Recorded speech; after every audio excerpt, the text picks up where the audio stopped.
So, good afternoon, everyone. Welcome to our Facebook Live session. So, in this session, you will get to know more about Kumon. We will introduce to you what Kumon is about. And of course, you will get to know how is the application process? How can you become a Kumon instructor? And how can you open your own Kumon center? But what's special in this afternoon is the people joining me. I'm Meryl.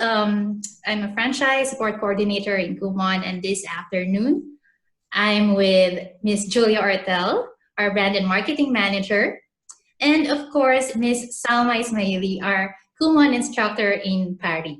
So I will quickly share with you a photo of her center in Salma. Maybe it's better you pronounce the name of your center. Yeah. Hello. So I'm Salma Ismaili, and my center is the Boulogne-Pont de Saint-Cloud center in the close suburb of Paris. Here you go. You can see it on the picture. So yeah, you can see a picture of her center. Thank you. I knew it would be better if you pronounce it. No problem. So there. Before we start, I'm sure the people who are watching right now our live session are intrigued about your journey as a Kumon instructor. They might be thinking the way you were thinking before. Kumon sounds interesting, but how can I start? Where do I start? And am I even qualified? So these are like the questions that we want to touch on. But personally, Salma, how was your Kumon journey? How did you start? How did I start? Well, initially I have a little background in applied mathematics that I started because I loved math at first, and then I ended up doing business. I have a master's in business, specialized in entrepreneurship. So I've been working in supply chain and logistics for a while. And then we moved around with my husband. That's where I actually discovered Kumon, because I had a little one who was at that time 3.5, and I just had my second, who was like a month or two when I discovered Kumon. I was like, what is this? I was intrigued. I checked online. At that time in Houston, Texas, they were all over the place. So that's what's made me like really curious to know what was that. So I went in, I called, I got an appointment, and I talked to the lady, my husband and I, and then we decided, okay, let's enroll our daughter. When she turned 4, we enrolled her. She was doing so much progress in English and in math in no time, and she was thriving. So I started thinking, oh my God, this is awesome. At 4, she was my first child, so I was thinking maybe this is the normal. But when she was at school, I saw the difference between her and the kids who did not do Kumon. She was reading at 4.5. At 6, she was already reading those big books of Harry Potter and things like that. 6 years old. So I was like, this is it. This is something that needs to be continuous in her education, and we need to keep nurturing that. So and then we moved back to France. Coming back, I wanted to continue. So I took like 2 months of homework with me, the time to settle in France and get her enrolled in a center. And that was very, very difficult because there weren't many centers and instructors were already busy. And I mean, I had trouble having contact with anyone. So I contacted directly the franchise team. Actually, my husband did, and he's like, so what does it cost us to get a Kumon center going on? What do we need? They weren't at that time looking to open a center, so in Paris yet. So they said, well, we'll keep your contacts and we'll get back to you if we ever change our mind. So I decided to put her on correspondence. So my daughter and my son got into correspondence with the UK while we were here, until we received a call And let's say, I think between the first time we contacted them and the call, it had passed about a year. Okay. Then we received the call and we got our meeting online. Then we got into the orientation session in Brussels. And it went well. It was really great. I didn't believe yet that it was happening. I didn't even know if I was qualified as an education person, because I've never been a teacher for real. I did teach some classes, French classes and things like that, but never as a real teacher in a school. And I didn't know if I was qualified. But the whole point about it is actually to be yourself and to be able to put yourself in children's shoes. And that's actually something that every single mom could relate to, could be able to see, trying to see whatever the world through the kids' eyes. So that was the most important part of being an instructor, other than the academics and the knowledge and all that. Mm-hmm. So that's it, pretty much. And then trainings, and then looking for a center, location, and all that. How did the training work for you? Like, how was that? Because also there you met like the very first time new to become instructors as well, with very different backgrounds, all of them. So wow. My training wasn't that like that, pretty much. I was the only instructor actually training. Yes, I had a lot of Kumon personnel with me, because there was a new training technique, and that was the first time that they were launching it. And our Kumon Europe and Africa president was there, and many people were there from Spain and the UK.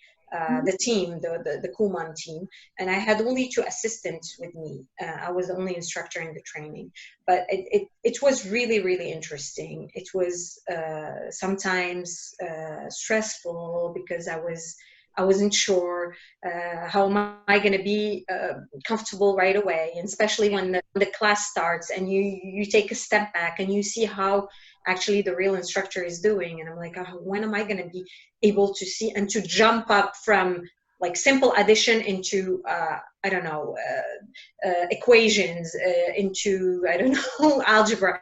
So you're like, okay, how am I going to do that? But actually it's just practice.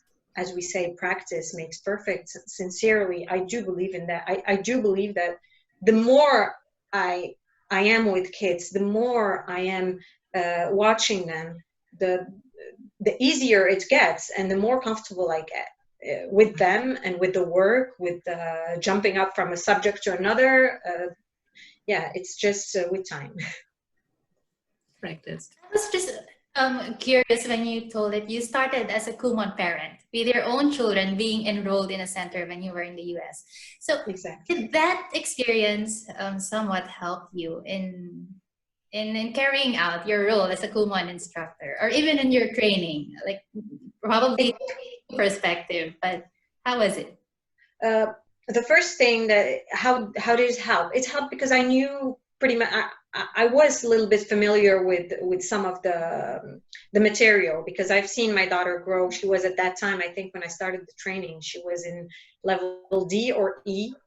So I already seen since the 6A in math until the level D, which is pretty much a lot of it, and a lot of basics that are the most important things as fundamentals of mathematics. In English, she's been doing ENL, so the native, so it's not necessarily what, but I did the training for the ENL too at that time, and EFL, so I've seen how worksheets come in, how is the working every day needs to be done. I did actually, after the training, I did realize that I wasn't that much of a great parent to the Kumon instructors, not necessarily given things exactly the way they should be, not necessarily always making sure that the time is written and things like that, because I didn't know what was the point of that as much as I know now, of course. I didn't know what was the interest. I was just, okay, the most important thing, she needs to do her work. No, it's not just that. There is a process, an attitude, life skills that we learn with the Kumon Yeah. So yeah. So you also learned like a lot about yourself, I think. Like, you know, that's also what a lot of instructors are telling us. It's, you know, they, while observing the children or while working the children and by, you know, working with the Kumon method, they actually also discover new ways on themselves, which I think is, you know, remarkable. Definitely, definitely. I mean, this is 100%. It helps you see the world through the children's eyes. Before, when I see a reaction, my child reacts in a certain way. Instead of just act like myself reacting to his reaction, I take a step back and I'm like, why did he react this way?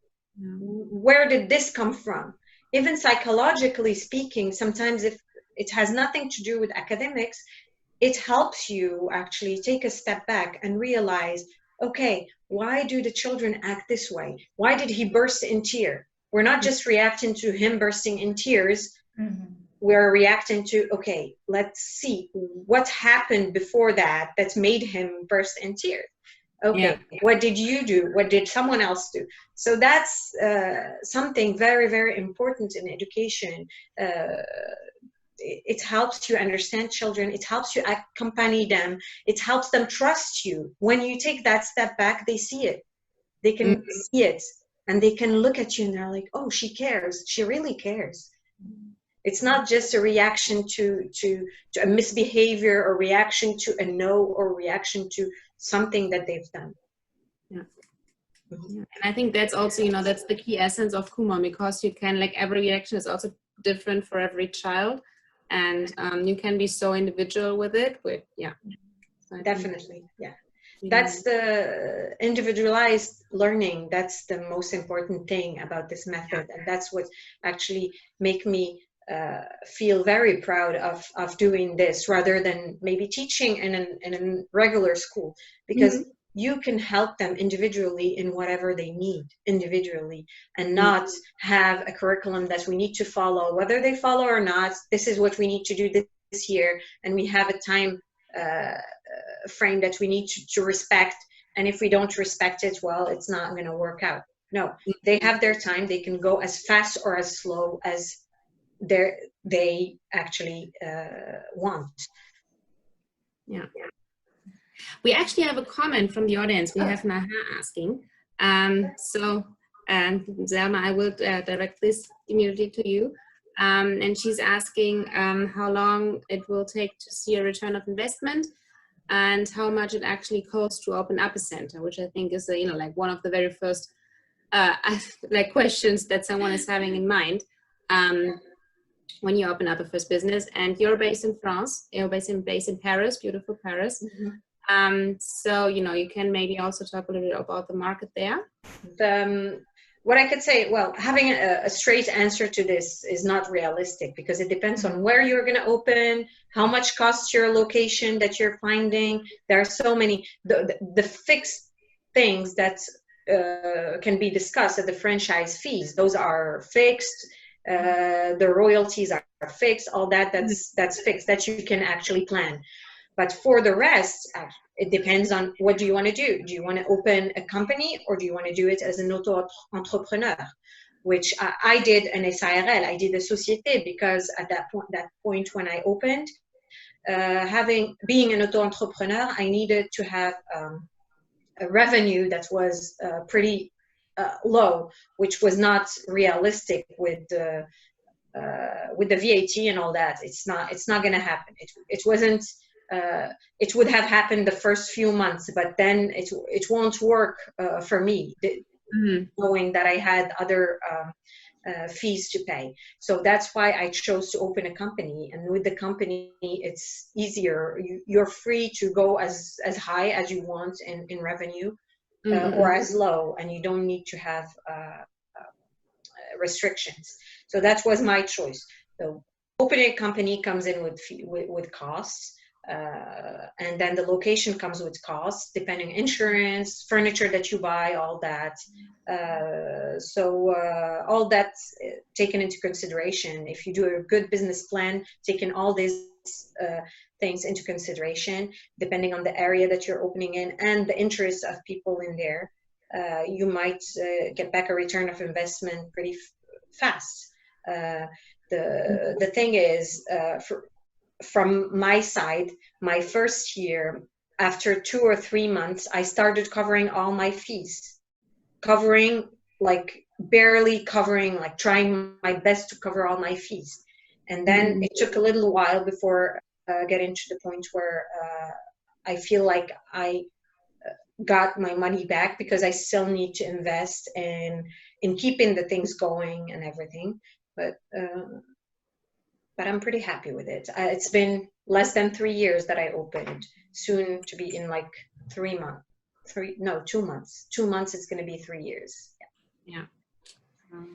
Just to add to what Salma has already mentioned, that there are also other factors to consider. So it's not just the same costs for each case. So it differs case by case basis. And also with each market, with the different countries, comes with different costs.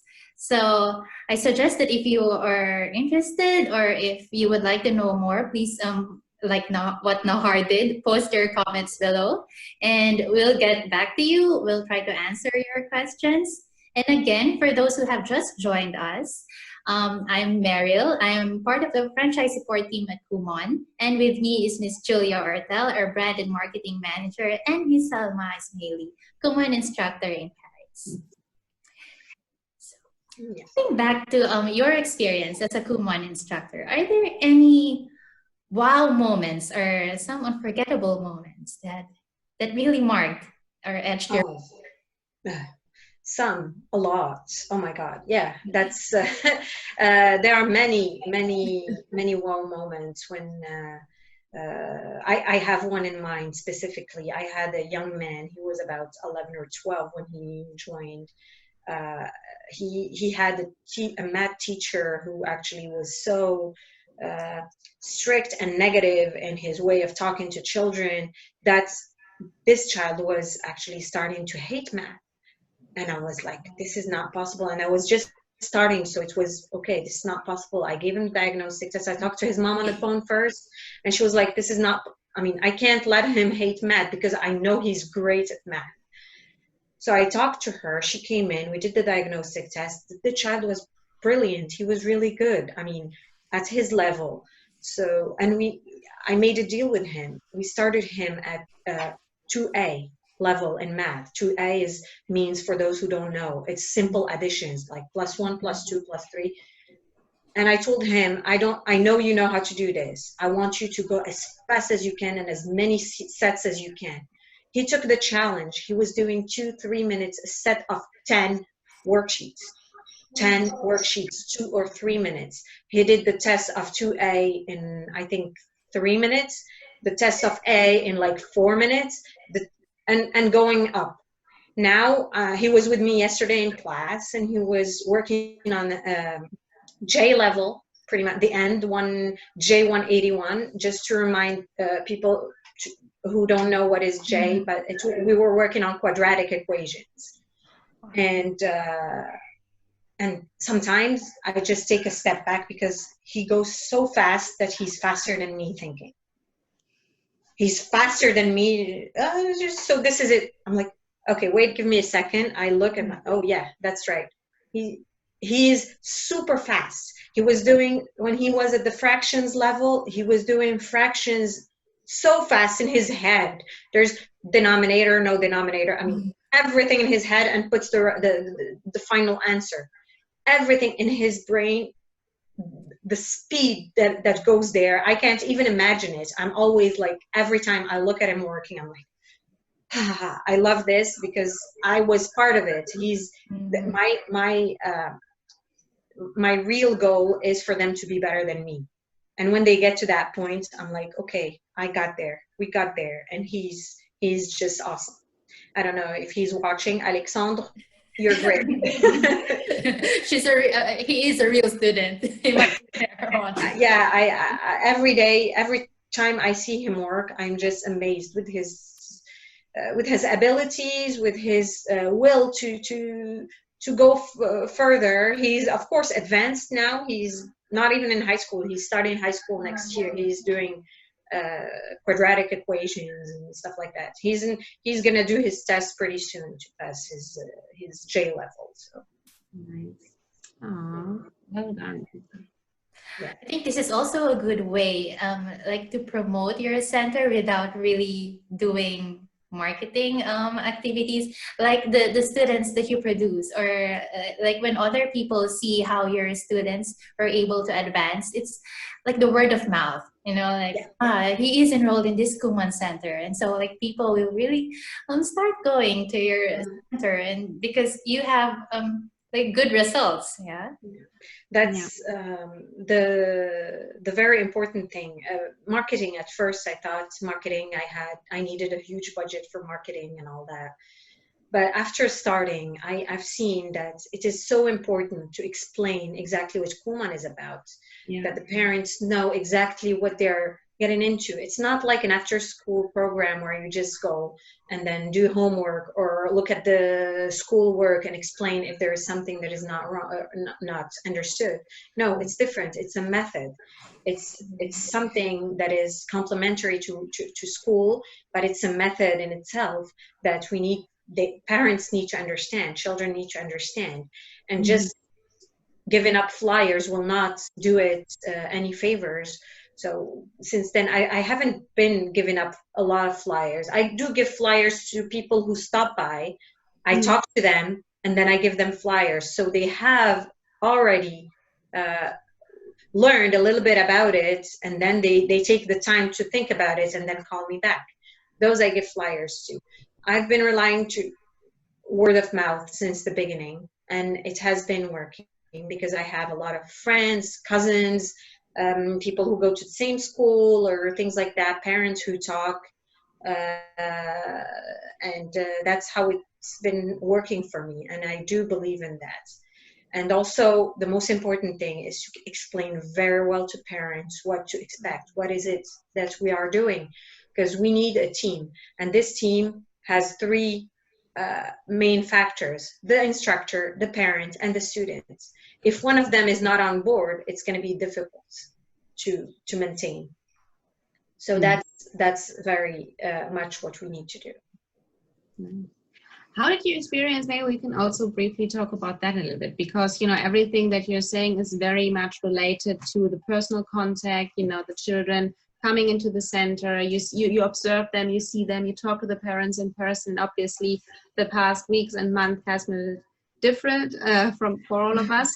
So how did you experience that, and how did that work out? Like how could you manage to still experience these wow moments and support your children while your center was actually forced to, unfortunately, being closed? Yes, that actually it was a scary and very stressful time, I think, for everybody. Thanks God, we are in education, and education is one of the very important things that no matter what happens, it still is alive. Something that we didn't used to do before is online classes. And as soon as we decided to close, well, the government told us we need to close, we started planning fast and giving up worksheets for half a month at first, then a month, then another month. And as soon as I started that, I decided to send a message to all the parents, telling them that I was available in WhatsApp, video, WhatsApp, FaceTime, Skype, whatever platform that I could have. I was available to be there to assist the children. Since the first week, I've been talking to students. I started doing a Sign Up Genius where I sent out to parents so they could sign up for a time slot so I could offer it to more people, because I had some who contacted me and some others that were shy and were like, can we contact her or not? Is it feasible? Right. So I kind of sent them a sign up so they have just to click and put their name, and it's easier. I started that way. So it was WhatsApp, Skype, depending on whoever, until I figured out the Zoom situation. And I got with some other instructors, we trained, we tried, we messed up, we tried a lot of times. We got the membership so we could be allowed to get more students and be able to have breakout rooms. And we tried that between us, and it really helped a lot. So we started getting students like in a classroom. Yeah. And up to today, this morning, I had a Zoom class with some of my students. We're doing them on like many kids. I try to not to have too many, because I have just one assistant and myself, so we could be able to be there for most of them all the time. And we try to observe the children through the camera when parents are really helpful, and they put the camera on the worksheet, so we could actually pretty much observe as much as if we were in the center, and sometimes even more better, because we have everything in front of us. We don't need to move from a student to another to observe. So it helps. And when children need a little hint, a little help, we just move them to a breakout room, and we're there for them. So it's going well. I want to thank all the parents. I don't know if any are live listening to us, but I want to thank all of them who've been supporting us during this period, and have been very, very helpful and understanding and cooperative into getting us to work through this and make it work for everyone. Nice. Thank you and so it's much. also great to hear. I'm sorry, Meryl. No, go ahead, Julia. Yeah. No, I just wanted to say that it's really, it's also nice that you said that, you got in contact with other instructors, because I think that's also key. That, once you are a Kumon instructor, it's not like you're alone on the field and it's just all you by yourself, but you are in, communication, contact with other instructors, and exchange. Yes. Yeah.